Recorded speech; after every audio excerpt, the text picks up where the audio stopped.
नमस्कार, वंदे मातरम। मैं हूं श्याम गिरी। आप देख रहे हैं हमारा चैनल मुद्दा भारत का। मुद्दा भारत का यानी मुद्दा आपका। आज का हमारा मुद्दा है सेंट्रल गवर्नमेंट का मंत्रिमंडल विस्तार।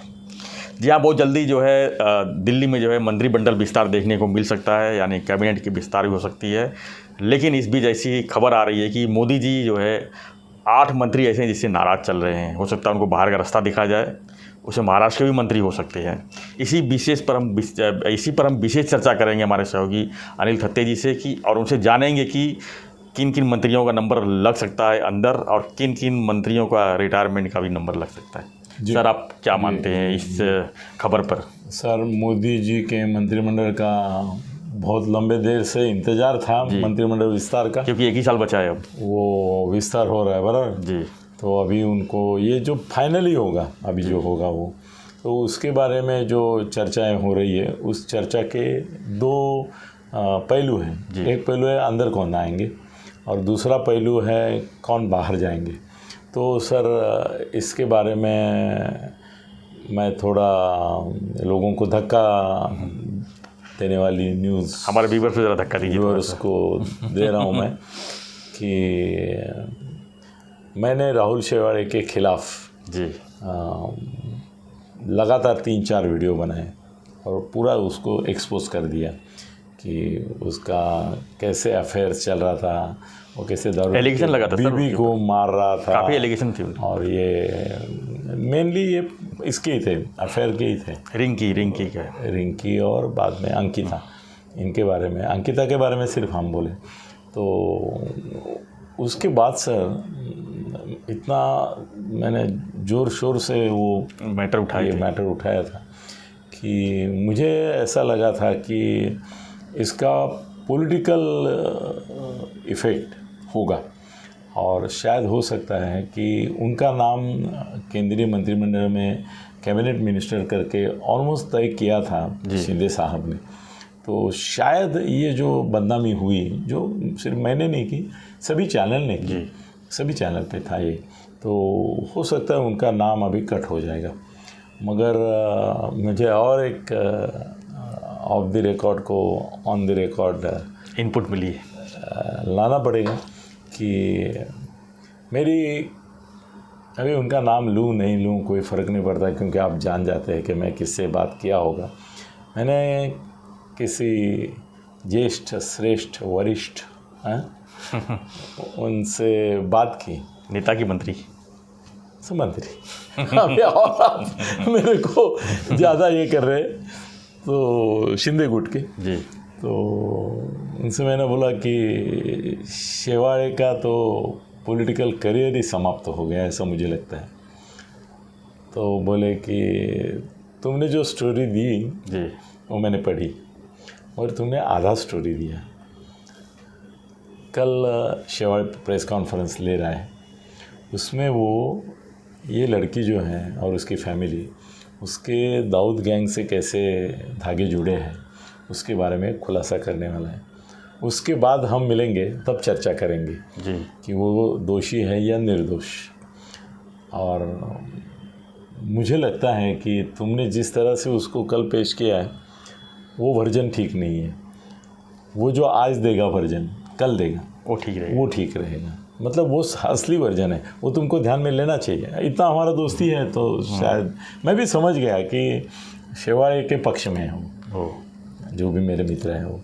तो दूसरे दिन प्रेस कॉन्फ्रेंस के लिए मैं देख रहा था, प्रेस कॉन्फ्रेंस आई, उसने वो सब जो मैंने अगले दिन सुना था कि ये पॉइंट आएंगे प्रेस कॉन्फ्रेंस में, वही आया।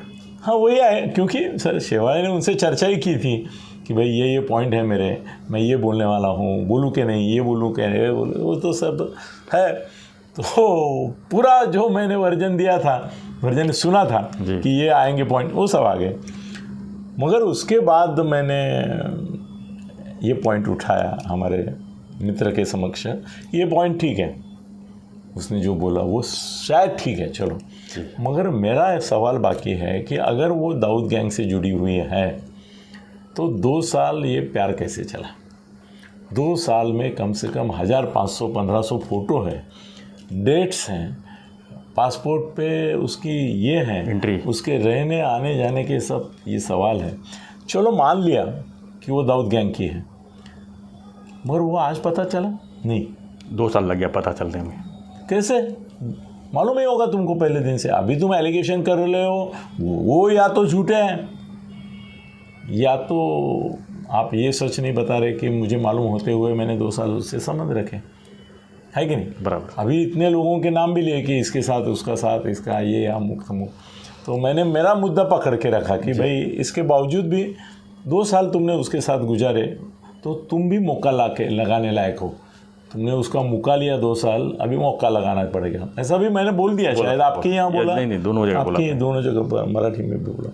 सर ऐसा है कि उसके बाद मुझे जो फीडबैक मिला वो और 2 लोगों से मिला जी, और उन्होंने बोला कि अभी जो लॉट है सेंट्रल में 13 खासदार है, उसमें जिसको मंत्री बना सकते हैं जी, और जो मंत्री करके अपना कोई ये दिखा सकेगा प्रशासकीय और राजकीय वर्चस्व, ऐसा एक ही आदमी शिंदे साहब के पास है जिसको केंद्रीय मंत्री बनाया। तो शिंदे गुट को भी फ़ायदा होगा, पॉलिटिकली फ़ायदा होगा और शिवसेना को धक्का बैठेगा जी, और वो शेवाड़े हैं। तो शिंदे गुट का कल भी चॉइस था शेवाड़े। ये आपने सब कुछ किया, उसका कोई मायना नहीं रखता है, क्योंकि दिल्ली में ये मैसेज दिया गया है शिंदे गुट की ओर से कि शेवाड़े के बारे में जो भी बातें मीडिया में आई हैं वो उसके पर्सनल लाइफ की हैं, वो पॉलिटिकल, राजकीय नहीं है, कोई राजनीति से उसका संबंध नहीं। तो राजनीति में आज भी वो केंद्रीय मंत्री पद के लिए हमारी सिफारिश है। सर ये शिंदे साहब तो अपने बेटे को भी कर सकते थे। नहीं सर, वो मुझे बहुत पहले बताया था शिंदे साहब ने।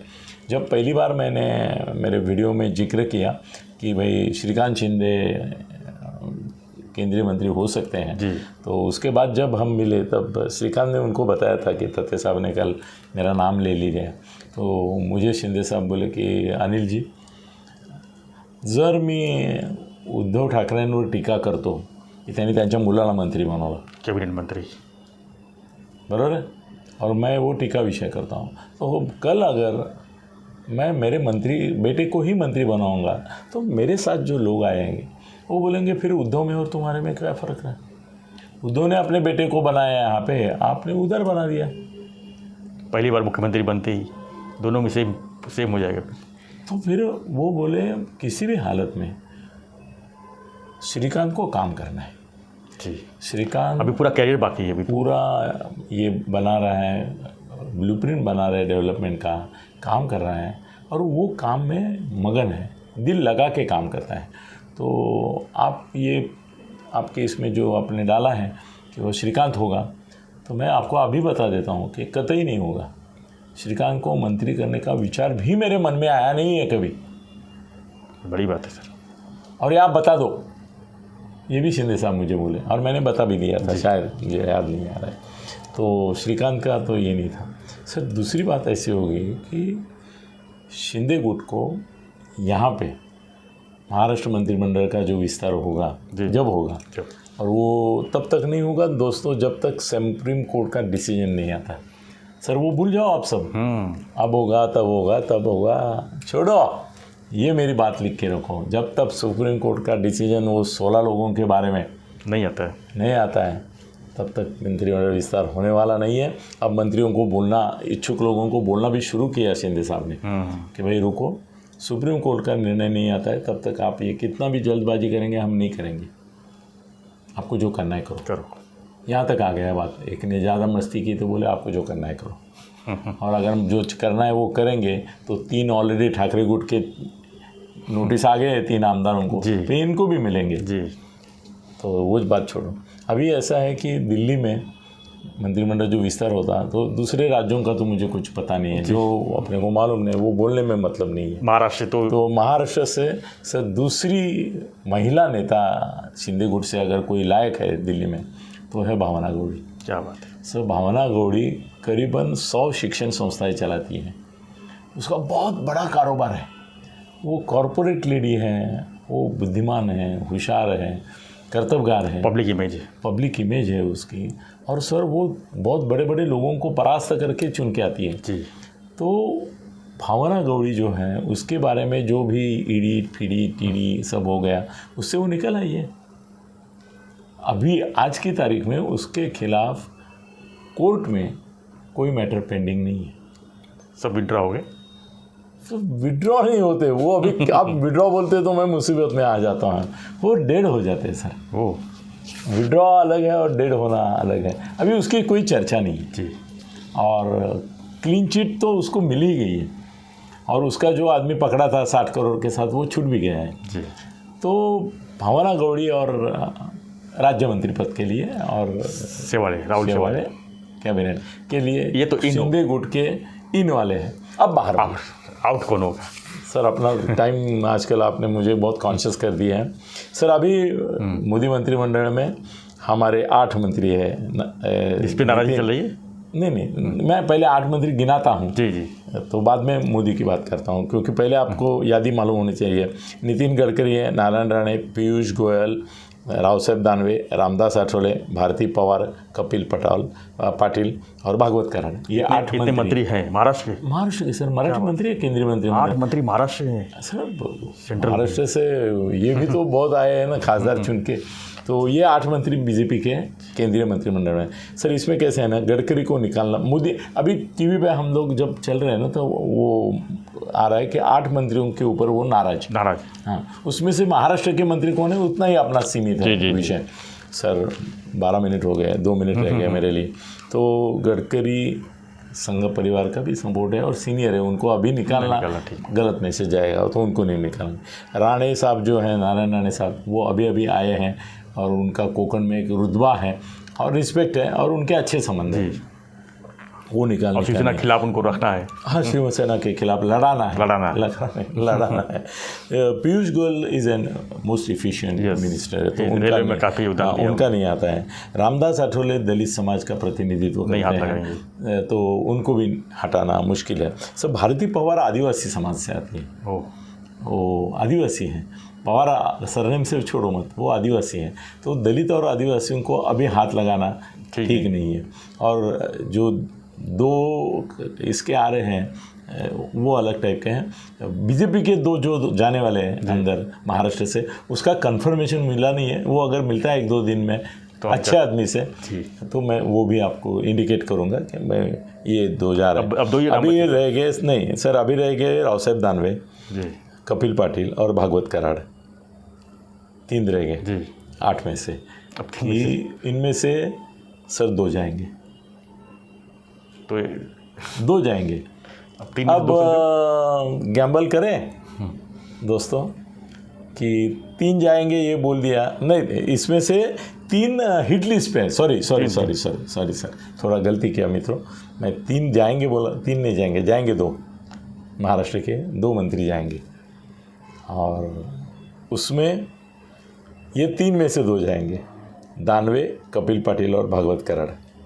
इसमें भागवत कराड़ के चांसेस थोड़े कम मुझे लग रहे हैं क्योंकि देवेंद्र फडणवीस के वो आदमी हैं, खास है, तो कराड़ का ये लगता है। तो कपिल पाटिल और राव साहेब दानवे 2 हिट लिस्ट पे हैं ऐसा मुझे लगता है। देखते हैं क्या होता है, रिजल्ट बहुत जल्दी आ जाएगा, ये जल्दी जी। धन्यवाद सत्य जी। तो जो जानकारी दे रहे थे कि सेंट्रल जो कैबिनेट विस्तार होगा, इसमें कौन इन होगा, कौन आउट होगा, इसी पर हम चर्चा कर रहे थे।